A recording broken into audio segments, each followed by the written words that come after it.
Hello everyone, welcome to G centric और question discussion के सिलसिले को आगे बढ़ाते हैं और एक और कॉमन डेटा टाइप क्वेश्चन आपके सामने पेश है।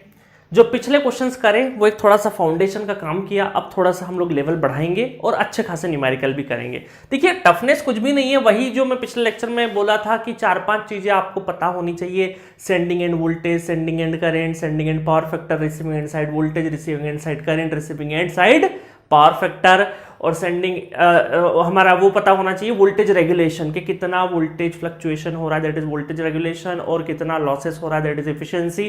तो रेगुलेशन एंड एफिशिएंसी, तो यही 4-5 पैरामीटर गिने चुने हैं जहां से क्वेश्चंस आपके आते हैं। ठीक है, क्वेश्चन पढ़ते हैं। A 15 kilometer long three-phase overhead transmission line is supplying a 5 megawatt load at 11 kilovolt and 0.8 power factor. The line inductance is 1.1 millihenry per kilometer per phase and the line loss is 12% of the power delivered.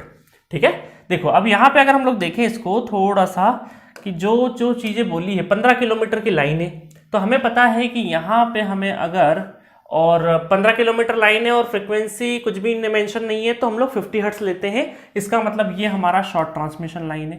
Short transmission line है, इसका मतलब हमें यहाँ पे R plus JX find out करना पड़ेगा। Resistance क्या given है आपको? रेजिस्टेंस गिवन नहीं है, पूछा ही है resistance. The value of line resistance पर फेस, लाइन का पर फेस रेजिस्टेंस आपको निकालना है।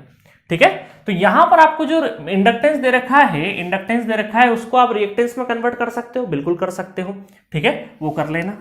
और दूसरा है कि अगर हमें रेजिस्टेंस पता है तो ये इंपीडेंस, रेजिस्टेंस जैसे ही पता हो जाएगा तो यहां पर पूरा का पूरा इंपीडेंस हम लोग कैलकुलेट कर सकते हैं। और लोड कितना है यहाँ पे? लोड आपको दे रखा है 5 मेगावाट लोड। क्या दे रखा है? 5 मेगावाट लोड दे रखा है, 11 किलो वोल्ट पे दे रखा है, 0.8 पावर फैक्टर दे रखा है। इसका मतलब हमें करंट निकल सकता है। इस इंफॉर्मेशन से क्या निकाल सकते हैं हम लोग? करंट निकाल सकते हैं। चलो, तो सबसे पहले तो हम लोग रेजिस्टेंस पे हमला बोलते हैं और यहां पर लास्ट लाइन लिखी है कि जो भी लाइन लॉस है वो 12% ऑफ पावर डिलीवर्ड। तो पावर डिलीवर्ड कितना है? 5 मेगावाट है।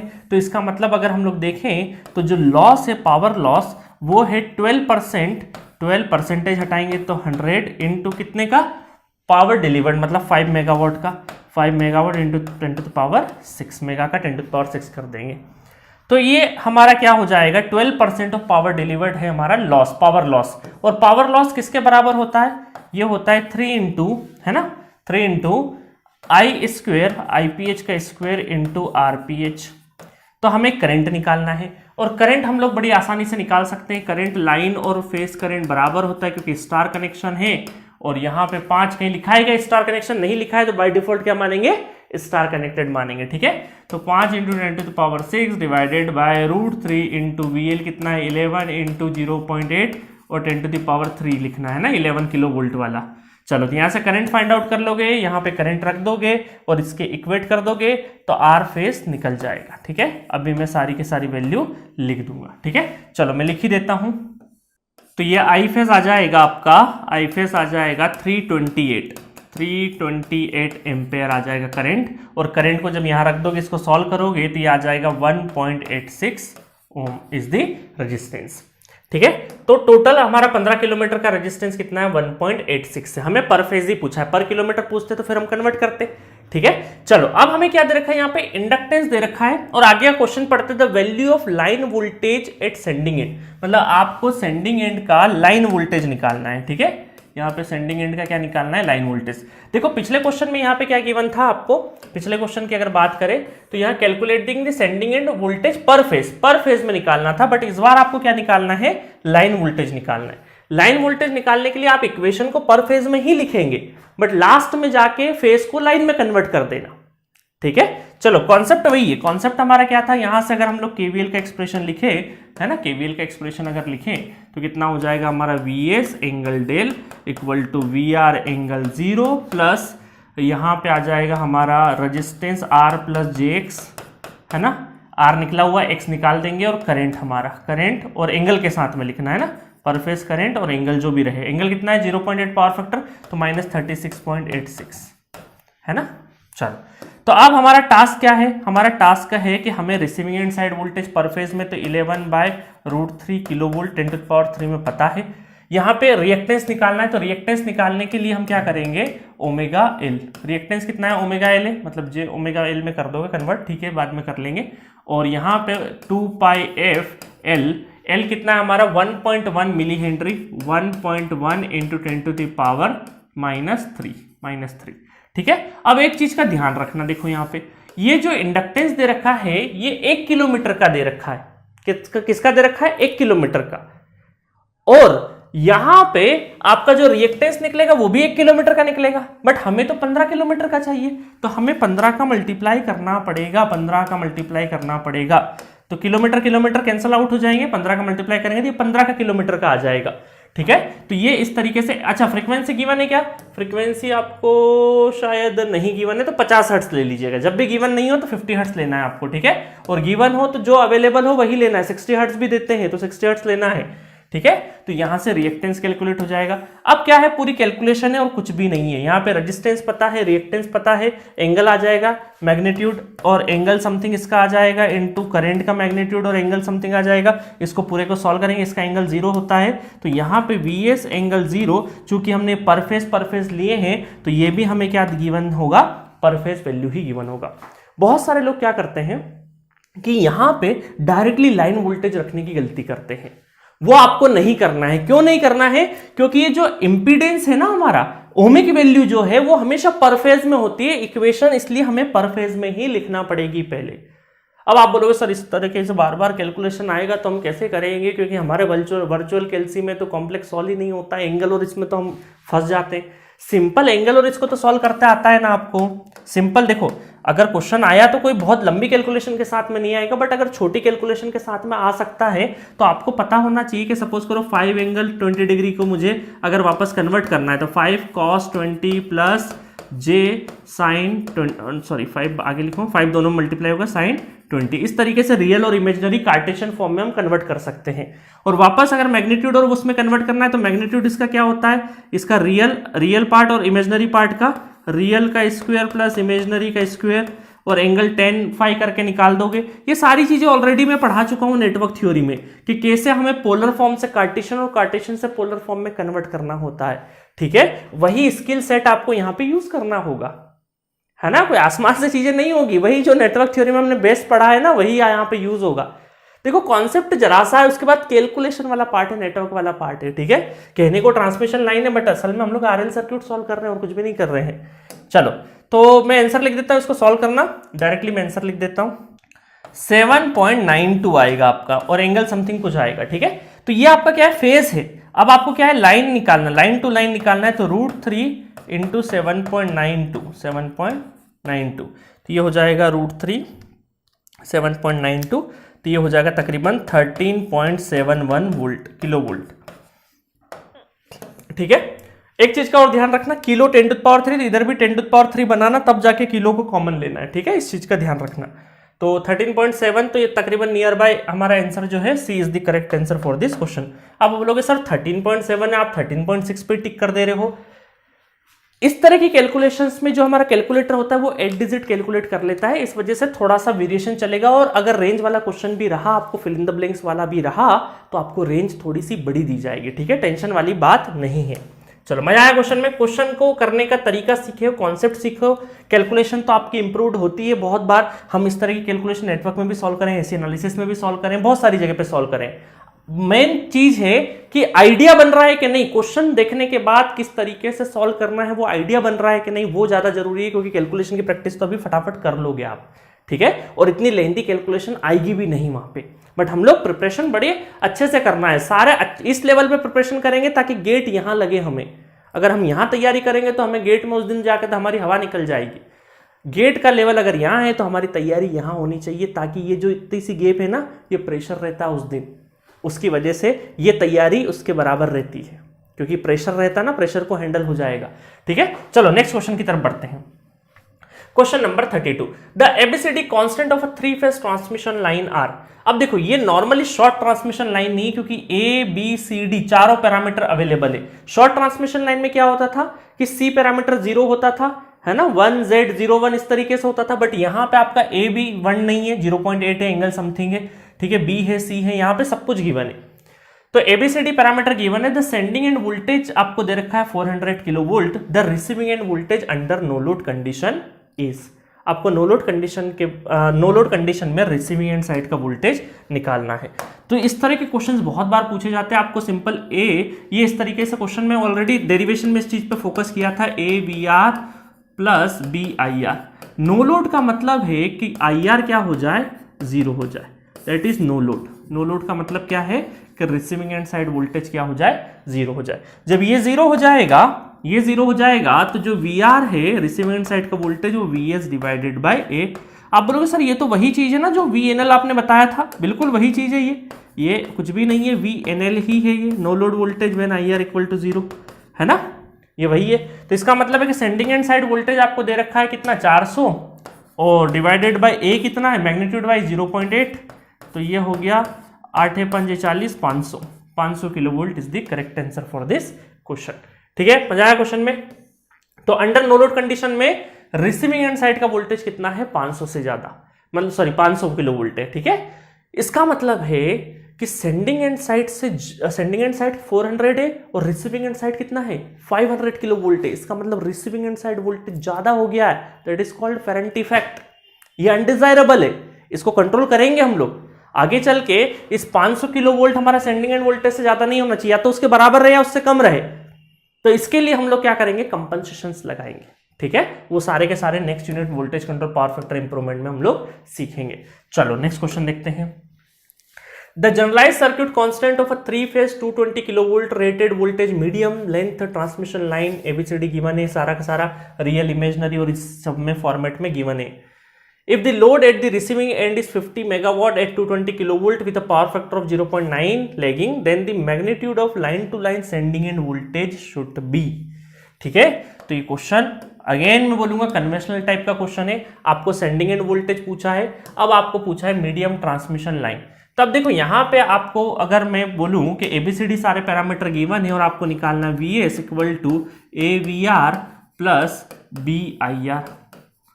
ठीक है, ये इक्वेशन बन गई। अब देखो यहाँ पे लाइन मैग्नीट्यूड, सिर्फ मैग्नीट्यूड पूछा है आपको, magnitude of line to line sending end voltage line to line निकालना है। बट शुरुआत में तो पर फेज निकलेगा। ठीक है, शुरुआत में क्या निकलेगा, पर फेज निकलेगा। देखो तो ए कितना है हमारा, 0.936 इंटू वी आर कितना है, रिसीविंग एंड साइड का वोल्टेज कितना है 220, तो 220 डिवाइडेड बाय √3 इंटू 10⁻3। ठीक है, इसको मैं इस साइड में ले आता हूं थोड़ा सा। चलो आगे क्या करें हम लोग, बी क्या है हमारा, बी है यहाँ पे 142। ठीक है, और अच्छा मैग्नीट्यूड नहीं, एंगल भी रखना है यहाँ पे, है ना, ये गलती नहीं करना है हमें। चलो मैं थोड़ा सा इस साइड में ले आता हूँ, एंगल भी रखना है अब हमें। ये एंगल है ना 1 डिग्री, तो ये इसका एंगल हमारा है 1 डिग्री। ठीक है, मल्टीप्लीकेशन, इसका तो एंगल वोल्टेज का क्या होता है, 0 होता है, 142। इसका जो ओमिक वैल्यू है इसलिए पर फेज में होगी ये, तो ये कितना एंगल 76.4 इंटू करंट। अब करंट अवेलेबल नहीं है, बट आपको लोड की इंफॉर्मेशन दी है तो करंट बड़ी आसानी से निकल जाएगा। फेज करंट हो चाहे लाइन करंट हो, कितना होता है 50 into 10⁻6 divided by √3 into voltage कितना है 220 इंटू 10⁻3 डिवाइडेड इंटू 0.9। अब बहुत बार क्या होता है ना, स्टूडेंट कंफ्यूज होते हैं देखो करंट निकालने में। जब मैं भी स्टूडेंट था ना, मैं भी बहुत कंफ्यूज होता। देखो जब भी मेगावाट पावर लिखो ना, तो नीचे पावर फैक्टर आएगा, क्योंकि वो कौन सा फॉर्मूला लगा रहे हैं हम लोग, active power equal to √3 VL/IL cos phi वाला। और अगर MVA पावर या KVA पावर ऊपर लिखो तब पावर फैक्टर का मल्टीप्लाई नहीं होगा। उस टाइम पे हम कौन सा फॉर्मूला यूज कर रहे हैं, S इक्वल टू √3 VL/IL, मतलब कॉम्प्लेक्स पावर यूज कर रहे हैं हम लोग, अपरेंट पावर जिसको बोलते हैं। ठीक है, टेक्निकली दोनों डिफरेंट है, फॉर्मूला वाइज ठीक है, समझ में आया। तो इसलिए कई बार स्टूडेंट नहीं तो ये पावर फैक्टर कई बार लगाते हैं, कई बार नहीं लगाते हैं, तो कंफ्यूज होते हैं कहां लगाना कहां नहीं लगाना। मेगावाट है मतलब एक्टिव पावर है, वाट मतलब क्या है, एक्टिव पावर, तो लगाना है हमें P equal to √3 VL/IL cos phi। और अगर यहाँ पे MVA है तो हमें यहाँ पे पावर फैक्टर नहीं लगाना है। ठीक है, तो यहाँ पे करंट आ जाएगा, आई फेज करंट आ गया, और करंट का ये मैग्नीट्यूड होगा करंट का, और एंगल क्या होगा, पावर फैक्टर 0.9, तो मैं लिख दे एंगल आ जाएगा cos इनवर्स 0.9 तो ये हो गया -25.84। ठीक है, मैग्नीट्यूड अभी कैलकुलेट कर लेंगे हम लोग। और बस इस तरीके से ये करंट यहां पे रखोगे तो यहां पे Vs आ जाएगा आपका पर फेज में 133.246। ठीक है, और इसके साथ में एंगल भी आएगा। ठीक है, एंगल की अभी जरूरत नहीं है। अच्छा, मैंने यहाँ पे गलती से ना 1 डिग्री लिख दिया, 1 नहीं है यहाँ पे, है ना, क्या है डिग्री में, ये शायद पिछले क्वेश्चन का मुझे याद आ गया, 1 डिग्री था यहाँ पे, है ना, याद रह गया। इस बार कितना है, 0.98 है ना, 0.98। ठीक है, चलो, तो यहाँ पे सिर्फ ये क्या है, फेज है, ये क्या है आपका फेज वोल्टेज है। ठीक है, क्यों फेज वोल्टेज लेते हैं, डायरेक्टली लाइन क्यों नहीं लेते, क्योंकि यहाँ पे ओमिक वैल्यू पर फेज में होती है। ये करंट आपको रखना है ना यहाँ पे कैलकुलेट करके एंगल के साथ में। और अगर मैं लाइन टू लाइन की बात करूंगा तो ये कितना हो जाएगा, √3 VPH। तो इसका मतलब है कि 133.246 इंटू √3। ठीक है, तो तकरीबन 230 वोल्ट, 230.78 किलो वोल्ट आ जाएगा। ऑप्शन है क्या अवेलेबल है 230, बिल्कुल एग्जैक्टली अवेलेबल है। मुझे लगा था कि थोड़ा अप्रॉक्स करना पड़ेगा। ठीक है, अवेलेबल। चलो, तो इस तरीके से ये आपका क्वेश्चन सॉल्व हो जाता है। गेट 2004 में पूछा हुआ क्वेश्चन है। इस तरह के क्वेश्चन कई बार पूछे जाते हैं आपसे। अब बहुत सारे स्टूडेंट को दिक्कत कहाँ होती है कि सर ये कैलकुलेशन हमसे सॉल्व नहीं होती है बार बार। चिंता मत करिए, ये कैलकुलेशन सॉल्व करने के लिए मैं बोलूंगा, बहुत सारे स्टूडेंट को ऑफलाइन में बोलता हूँ कि कैलकुलेटर की जरूरत लगती ही लगती है ना। आप बहुत लेंदी कैलकुलेशन नहीं सॉल्व कर सकते यहाँ से।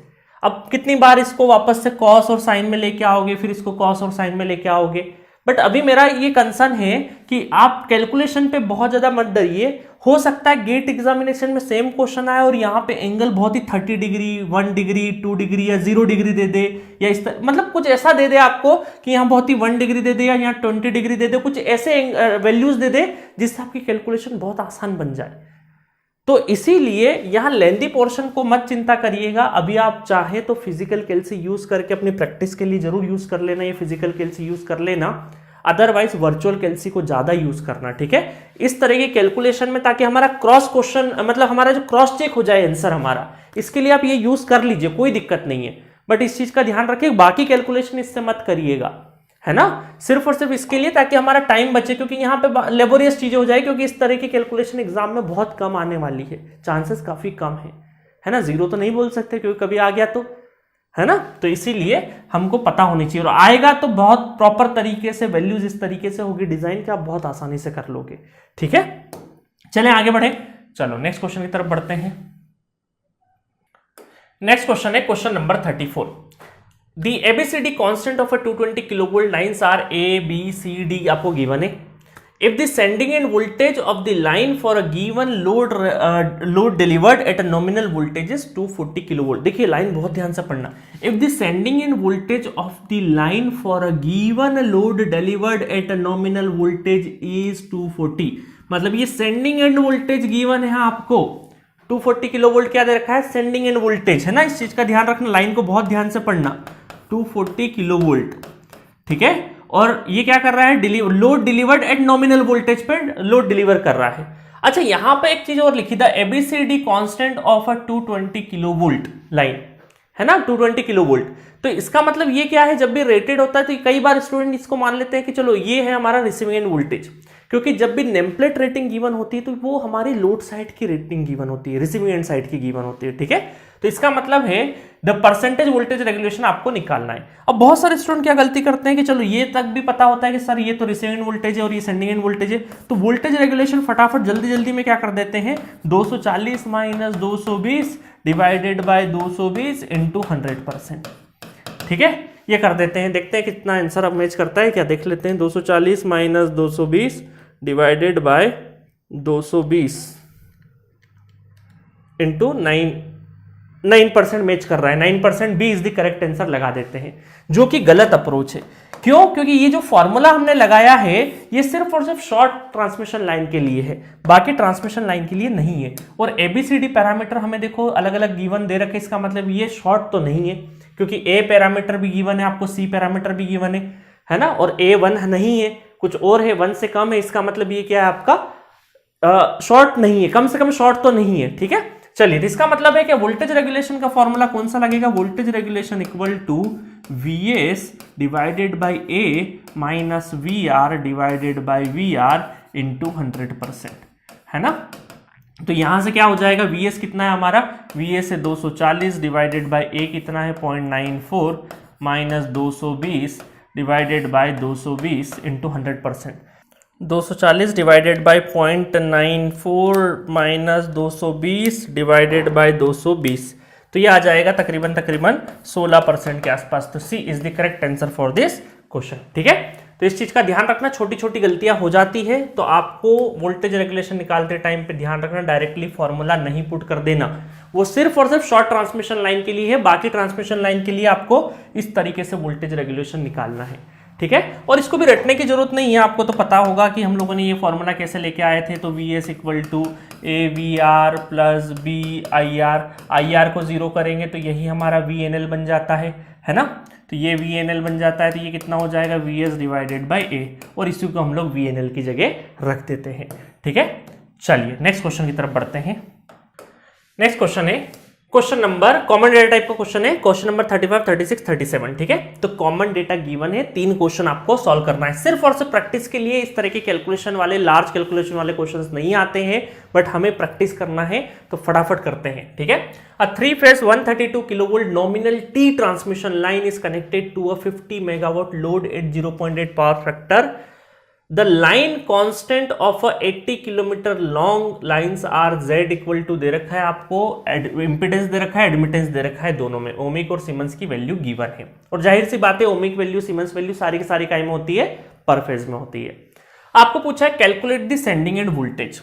अब यहाँ पे लाइन और फेज कुछ भी नहीं लिखा है, ठीक है, लाइन और फेज कुछ भी नहीं लिखा है। तो अब आप बोलोगे सर आपने तो बोला था कुछ भी नहीं लिखे, तब तो बाय डिफॉल्ट लाइन मानना है, बट थोड़ा सा कॉमन सेंस लगाइए कि यहां पर 132 किलोवोल्ट की लाइन है हमारा, ठीक है। मतलब हम ये मान के चलें कि रिसीविंग एंड साइड जो है हमारा 132 किलोवोल्ट की लाइन है, ठीक है। तो यहां पर आप देखिए कि जो भी वोल्टेज है, तो यहां पर कुछ भी नहीं लिखा, तो पहले तो हम लोग पर फेज में कैलकुलेट करेंगे। अगर हमारा आंसर मैच कर जाता तो ठीक है, नहीं करता है तो हमें लाइन निकालना है। बट गेट में ऐसा नहीं होगा, आपको प्रॉपरली गिवन रहेगा कि लाइन निकालना है, फेज निकालना है। अदरवाइज अगर यहां मेंशन नहीं भी और गेट में भी मान लो मेंशन नहीं हो, तो ऑप्शन से आपको पता चल जाएगा कि वो लाइन का है या फेस का है। और थोड़ा जब मैं क्वेश्चन सॉल्व कर लूंगा तब आप वैल्यू को भी कंपेयर करके बड़ी आराम से कमेंट कर सकते हैं, ठीक है।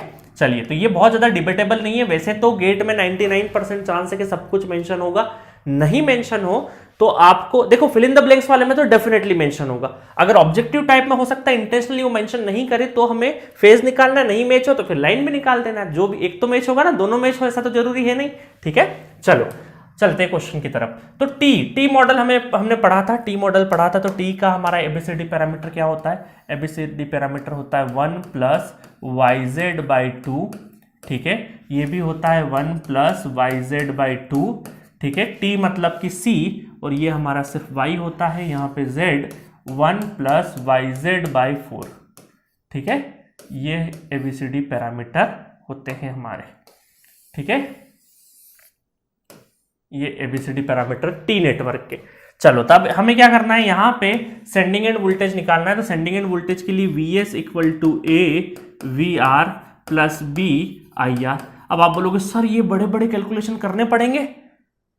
हाँ करने पड़ेंगे, लग जाओ काम पे, ठीक है। सारी कैलकुलेशन करना पड़ेंगे क्योंकि कन्वेंशनल एग्जाम में ऐसे ही क्वेश्चंस आते हैं। ऑब्जेक्टिव में कैलकुलेशन कम हो जाती है क्योंकि वर्चुअल कैलसी नहीं है। अगर फिजिकल कैलसी होता ना तो इस तरह के क्वेश्चंस आपको गेट में भी पूछते हैं, कोई दिक्कत वाली बात नहीं, जल्दी जल्दी कर लोगे, ठीक है। बट अब वर्चुअल कैलसी है तो अब हमें क्या करना पड़ेगा, सारे के सारे ए पैरामीटर, बी पैरामीटर, ये सब कैलकुलेट करने पड़ेंगे, ठीक है। तो सबसे पहले हम सारी चीजें कैलकुलेट कर लेते हैं, उसके बाद यहाँ पे रख देंगे। चलो तो स्टार्ट करते हैं 1 बाय 1। तो ए देखें अगर हम लोग, तो ये कितना है 1 प्लस YZ/2, तो ये कितना हो जाएगा 1 प्लस y कितना है हमारा, y है 0 पॉइंट, है ना। यहाँ पे कितना है 0.001 एंगल 90 डिग्री डिवाइडेड इनटू कितना है z कितना है 96 एंगल 78 डिवाइडेड बाय कितना है 2, ठीक है। इसको सॉल्व कर लेंगे हम पूरा, तो a की वैल्यू यहाँ पे निकल के आ जाएगी। मैं सॉल्यूशन आपको बता दूंगा, ठीक है। b क्या करेंगे, b ऐसे ही निकालना है हमें, z 1 प्लस YZ/4। अब थोड़ा स्मार्टली वर्क करना। आप y और z के मल्टीप्लीकेशंस को एक बार कैलकुलेट कर लोगे तो उसी को डायरेक्टली यहां पे रख देना, या फिर yz/2 में नीचे 2 का मल्टीप्लाई और कर देना तो yz/4 आ जाएगा, है ना। कॉमन सेंस लगा सकते हो आप। और फिर हम क्या करेंगे, 1 प्लस करके z से मल्टीप्लाई करेंगे, तो इसका भी मैं बता देता हूं। c क्या होगा, c डायरेक्टली हमारा एडमिटेंस हो जाएगा, और d क्या हो जाएगा हमारा, जो ये है a और d, तो ये तो हमारे बराबर ही होते हैं, है ना। तो यहाँ पे हम लोग लिख देते हैं a और d बराबर है, ठीक है। तो इस तरीके से सारी चीजें कैलकुलेट करना है। अभी मैं लिख दूंगा। उसके बाद क्या होगा, आपको vs कैलकुलेट करना है, तो vs इक्वल टू कितना आ जाएगा, vs इक्वल टू a जो भी आएगा, चलो मैं बता ही देता हूं क्या आएगा, मेरे पास किया हुआ है पूरा सॉल्यूशन, मैंने भी बहुत मेहनत से पूरा कैलकुलेशन किया है, ठीक है। तो आप ध्यान रखना, इसका a का मैं लिख देता हूं 0.953 एंगल 0.6, ठीक है। और यहाँ पे a आ जाएगा, b और b बता देता हूँ, b कितना आ जाएगा, b हो जाएगा 93.74 एंगल 78.29, ठीक है। ये हो जाएगा b, है ना। बाकी c तो लिखने की जरूरत ही नहीं है, वही y दे रखा है आपको, और सारी वैल्यू यहाँ कैलकुलेट करोगे। अच्छा, करंट और कैलकुलेट करना है आपको, क्योंकि इस इक्वेशन में a पता है, b पता है, vr पता है ना, सिर्फ और सिर्फ करंट। तो करंट कहाँ से कैलकुलेट करेंगे, दे रखा है आपको 50 मेगावाट पावर, और पावर फैक्टर भी दे रखा है, वोल्टेज भी गिवन है। तो हम यहाँ पे आई फेस फाइंड आउट करेंगे, तो 50 × 10⁶ मेगावाट में है, तो √3 into voltage 132 into 10⁻³ into power factor कितना है 0.85, ठीक है। तो इस तरीके से आपका करंट भी फाइंड आउट हो जाएगा। मैं करंट की वैल्यू भी बता देता हूं आपको। करंट आ जाएगा 257.28 एंगल -31.78, ठीक है। चलो, तो अब हमारा करंट भी आ चुका है, सारी वैल्यू को यहां पे पुट करने का है, तो डायरेक्टली वीएस आ जाएगा हमारा 91 किलोवोल्ट और एंगल आ जाएगा 11.55 डिग्री, ठीक है। तो इस तरीके से हमारा ये आया है फेज वोल्टेज। तो क्या हम ऑप्शन में देखें तो फेज वोल्टेज मैच कर रहा है? जी हाँ, बिल्कुल मैच कर रहा है। इसका मतलब ये बाय डिफॉल्ट आपको फेज वोल्टेज ही पूछा था, तो 91 is the correct answer for this question. अब आप लाइन निकालने मत लग जाना, नहीं तो देखो, क्योंकि देखो चारों ऑप्शंस आप देखोगे ना तो बहुत ही पास पास में ही है। अगर मैं लाइन वोल्टेज निकालता भी हूं, चलो तो इसका लाइन वोल्टेज क्या हो जाएगा, √3 × 91 तो तकरीबन 157, तो वो तो ऑप्शन में है ही नहीं, आसपास नियर बाई वैल्यू है। तो इसका मतलब चारों ऑप्शंस काय में गिवन है, फेज वोल्टेज में गिवन है। इस चीज का आपको ध्यान रखना है, ठीक है। और ये हमारा लोड एंगल, कोई पूछे लोड एंगल कितना है तो ये बोल दोगे 11.55 लोड वोल्टेज हो गया, और लोड वोल्टेज लोड एंगल हो गया, है ना। चलो, इतने सारे पैरामीटर है ना, बोलते टाइम पे जबान फिसल सकती है। वोल्टेज को करंट, करंट को वोल्टेज बोल सकते हैं ना, ध्यान रखना इस चीज का। Calculate the sending and current. अब आपको क्या निकालना है, सेंडिंग एंड करंट निकालना है। अब सेंडिंग एंड करंट क्या होता है, सेंडिंग एंड करंट होता है अगेन IS = CVR + DIR। वापस से सारी कैलकुलेशन करना है आपको, सारी वैल्यू रख दो, तो मैं डायरेक्टली यहाँ पे आंसर बता देता हूं जो कि मेरे पास कैलकुलेट किया हुआ है। ये आ जाएगा आपका 215.56 एंगल -13, है ना, 13.57, ठीक है। इस चीज का ध्यान रखना, थोड़ा सा आपका, अगर आप खुद कैलकुलेट कर रहे हो तो थोड़ा सा वेरिएशन चलेगा, कोई दिक्कत नहीं है। 215.56 तो कितना आया, A, तो A is the correct answer for this question. ये भी फेज में है ना, क्योंकि हमने क्या करा यहाँ पे, ये जो IR है ये भी हम लोगों ने फेज में ही रखा है ना, क्योंकि स्टार कनेक्टेड है बाय डिफॉल्ट, तो फेज और लाइन बराबर होते हैं, तो ये हम लोगों ने डायरेक्टली यहाँ पे फेज रखा है, तो ये करंट आपका फेज करंट ही रहेगा। तो लाइन बोले फेज बोले एक ही बात है, क्योंकि अगर हम लोगों ने स्टार कनेक्ट माना है तो। चलो, calculate the efficiency of the transmission, ये बहुत इंपॉर्टेंट है ना। एफिशिएंसी हमें कैलकुलेट करना है। देखना, एफिशिएंसी का मतलब है, देखो यहाँ पे कि efficiency equal to output upon output plus losses, ठीक है। एक तो ये फॉर्मूला भी लगा सकते हो। अब आउटपुट में क्या आपके पास, आउटपुट में है 50 मेगावाट है, और लॉसेस में क्या रहेगा। अब देखो यहाँ पे लॉसेस हमें रेजिस्टेंस की वैल्यू डायरेक्टली मेंशन नहीं है, या तो फिर हम लोग बी से, उसके अंदर ये बी जो होता है ना, ये ओमिक वैल्यू होता है, तो इसके अंदर कुछ रियल पोर्शन होगा तो उसको लेके आएंगे, वो सारा चीज होगा। बट टी नेटवर्क है, तो टी नेटवर्क में भी हमारे पास करंट किससे मल्टीप्लाई करेंगे, लॉस के अंदर, क्योंकि एक बार अगर आप टी नेटवर्क बनाते हो, देखो एक बार टी नेटवर्क अगर बनाते हो तो ये टी नेटवर्क कुछ इस तरीके से बनता है, है ना। तो हमें यहाँ पे करंट नहीं पता, क्योंकि यहाँ तो सेंडिंग एंड करंट है और यहाँ पे रिसीविंग एंड करंट है, तो दो डिफरेंट करंट हो जाएंगे इनमें multiplication.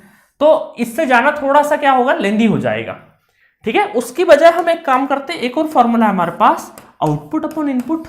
Output upon input power अगर हो जाए तो काम हो जाएगा। अब आउटपुट पावर कितना है, 50 मेगावाट है, ये तो हमारे पास फिक्स है। इनपुट पावर क्या होता है, इनपुट पावर है, देखिएगा इनपुट पावर हो जाएगा Vs Is cos phi s, और अगर ये 3 फेज पावर है तो 3 से मल्टीप्लाई कर दे, अगर ये पर फेज में लिया है तो 3 फेज का पावर हो जाएगा, कोई दिक्कत नहीं है। सो अल्टीमेटली इस फॉर्मूले से भी हम लोग क्या कर सकते हैं, एफिशिएंसी कैलकुलेट कर सकते हैं, ठीक है। इस वाले फॉर्मूले से भी हमारा एफिशिएंसी कैलकुलेट हो सकता है, ठीक है। चलो लॉसेस में नहीं जाना है, क्योंकि लॉसेस में जाएंगे तो बी जो इंपीडेंस है उसके अंदर फिर रेजिस्टेंस निकालो तो कैलकुलेशन काफी बड़ी हो जाती है। थोड़ा डिफरेंट एंगल भी आपको बता देता हूं कि आउटपुट अपॉन इनपुट कुछ इस तरीके से भी जा सकते हैं। अब देखिए यहां पर क्या क्या रेडी है आपके पास, वोल्टेज Vs पर फेज में रेडी है, Is पर फेज में रेडी है, सब कुछ रेडी है। सिर्फ और सिर्फ अब आपको क्या लगाना है, cos phi कैलकुलेट करना है। क्या निकालना है, cos phi कैलकुलेट करना है। और phi s क्या होता है, phi s होता है angle between Vs and Is। Vs and Is के बीच का क्या होता है, एंगल होता है। अब बहुत बार स्टूडेंट क्या गड़बड़ कर देते हैं कि नॉर्मली जो करंट के पास वाला जो एंगल होता है उसको ही पावर फैक्टर एंगल मान लेते हैं। देखिए जैसे कि हम लोग अगर रिसीविंग एंड साइड में जाएं तो यही इसी को हम क्या बोल सकते हैं, phi r बोल सकते हैं। क्यों बोल सकते हैं इसको phi r, क्योंकि हमारा जो वोल्टेज Vr है वो किस पे है, 0 डिग्री पे सिचुएटेड है, 0 डिग्री पे सिचुएटेड है। इस वजह से देखो Vr 0 डिग्री पे रहे तो IR जो भी एंगल रहेगा ये कितना है, -31.78, तो यही हमारा phi r हो जाता है, ठीक है, वही हमारा phi r हो जाता है। बट यहां पर सेंडिंग एंड साइड में, सेंडिंग एंड साइड पे जो वोल्टेज है वो 0 डिग्री पे नहीं सिचुएटेड है, इस वजह से डायरेक्टली इस एंगल को हम लोग पावर फैक्टर एंगल नहीं बोल सकते हैं। इस चीज का ध्यान रखना, सेंडिंग एंड का पावर फैक्टर एंगल नहीं हो सकता, क्योंकि पावर फैक्टर एंगल होता है हमारा वोल्टेज और करंट के बीच का एंगल। अगर सेंडिंग एंड साइड की बात कर रहे हैं तो सेंडिंग एंड वोल्टेज और सेंडिंग एंड करंट के बीच का एंगल होगा। रिसीविंग एंड साइड की बात कर रहे हैं तो रिसीविंग एंड साइड वोल्टेज और करंट के बीच का होगा। हम लोग डायरेक्टली यही पावर फैक्टर एंगल इसलिए चूज कर लेते हैं क्योंकि हमारा रिसीविंग एंड साइड में वोल्टेज जो होता है वो 0 डिग्री पे सिचुएटेड होता है, ठीक है। तो ये गलती नहीं हो जाए, इस चीज को ध्यान में रखना, ठीक है। देखो तो इसका मतलब है कि अगर हम लोग इसको माने, इसका फेजर ड्रॉ करें तो हमें पता ये है हमारा 0 डिग्री पे, और 0 डिग्री पे क्या होता है, that is Vr is the 0 degree, ठीक है। अब देखिएगा यहां पर ये क्या है आपका लोड एंगल, ये क्या है आपका लोड एंगल, डेल है। डेल क्या होता है, del is the angle between Vr and Vs, Vr and Vs के बीच का एंगल कितने से है, ये हमारा 11.55 डिग्री, 11.55 डिग्री, ठीक है। और अगर मैं देखूं IR करंट या IS करंट देखूं, क्योंकि हमें phi s निकालना है, तो IS करंट क्या है, -31.57। नेटवर्क थ्योरी में सीखा है ना कि कैसे एंगल्स बनाना है, तो माइनस मतलब क्लॉकवाइज जाएगा, तो कितना 13.57।